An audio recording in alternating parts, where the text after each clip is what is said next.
afternoon and welcome to Coffee Talk with Ann. I've got my iced coffee from Starbucks and I hope you are enjoying the beautiful sunshine we're experiencing here in Portland. Let's get into the discussion today because what's on everybody's mind is what's going on in the real estate market. Today we're only going to talk about a couple of things that have relationship to people asking me questions now that interest rates are rising. And can I sell my house and if I have an assumable loan, can I sell the house and just pass along the great interest rate that I have to the next guy?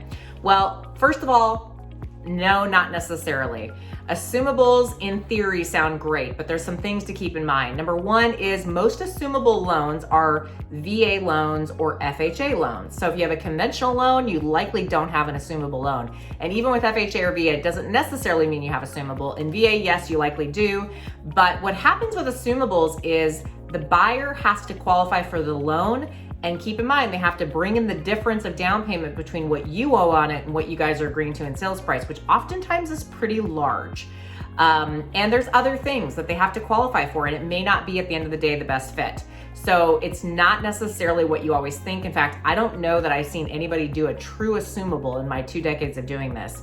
So maybe we'll see more of those pop up as people explore their options and we watch interest rates sort of, rise up.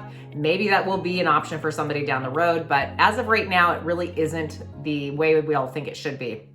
The other thing we have been noticing a little bit right now in the marketplace is buy downs. So if you are looking at helping a buyer get a lower interest rate, we can explore buy downs. What's a buy down?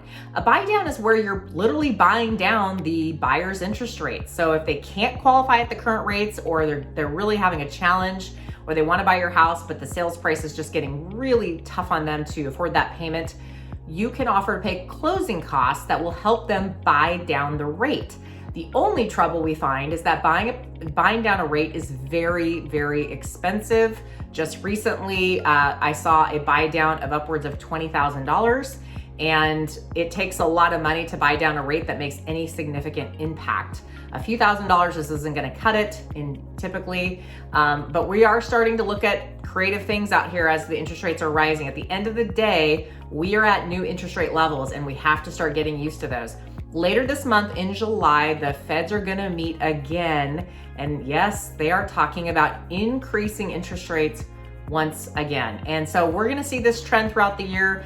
It's going to be a little bumpy this year. Not going to lie, I think we're in for watching interest rates kind of climb, then bounce it down a little bit, and then climb and bounce down a little bit as we're trying to get a hold of this inflation situation. If you guys have any questions on what's going on out here, and again, I will be updating you weekly with videos and information on the market, but we are starting to see interest rates rising impact the market.